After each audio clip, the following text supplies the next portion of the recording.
最里面的许愿池打卡，祝我的粉丝天天有饭吃，人发大财，周你斗兽场有光，斗兽场周你啊，遇到我们美猴王啦！ In October 2023, Glitch Productions released the pilot of The Amazing Digital Circus on YouTube. It hit 100 million views in a single month and became the most viewed independent animation pilot ever on the platform, beating Has-Been Hotel.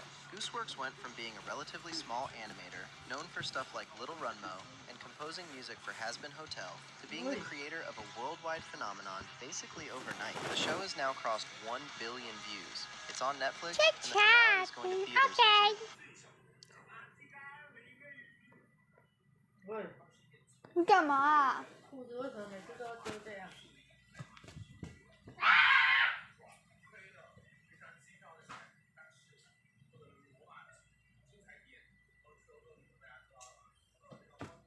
你不是要继续看你的乐吗？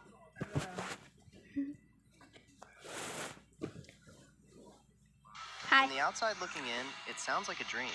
But from the moment that pilot dropped, the community and everything that came with it has been an absolute nightmare for the person who created it. This is why it sucks to be Gooseworks.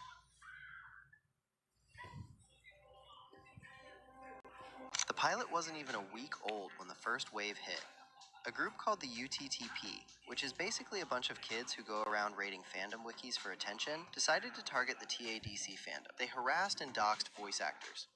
They deleted pages, and they doxed Gooseworks. They put her raid address online, her phone number, and her email passwords. The mods on the wiki were fighting to restore everything, while these people kept deleting pages as fast as they could be fixed.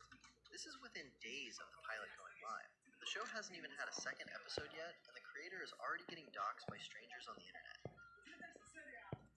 About a month later, in November 2023, people on Twitter started digging through Gooseworks' old posts, trying to find anything they could use against her. The usual playbook where someone gets popular overnight, people instantly go looking for old clips to cancel them, using stuff they said when nobody was watching. Her accounts were getting raided, and YouTube was already full of the Gooseworks situation videos with that red background.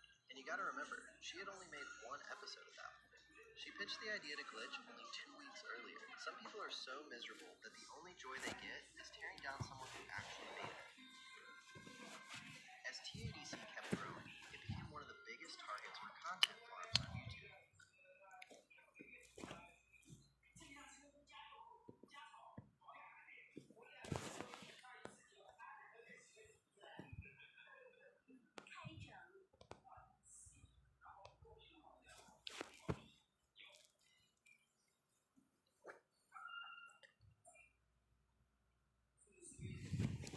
There were thousands of videos with fake thumbnails, brain rot content, stolen footage, and AI slop flooding the platform, drowning out actual fan content.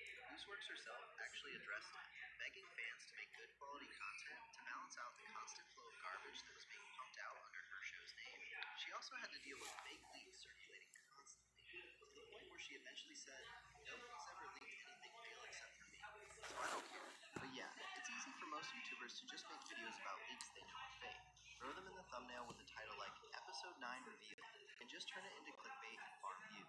I remember seeing this kind of content on my YouTube page before I even watched the show, and I was like, okay, this is so cringe. Who's actually watching this shit? It just destroys TADC's reputation for anyone who doesn't even know what the show is about. It wasn't just Gooseworks catching heat either. Lizzie Freeman, the voice of Palm, has had uncomfortable interactions with fans. The voice actors would get bombarded with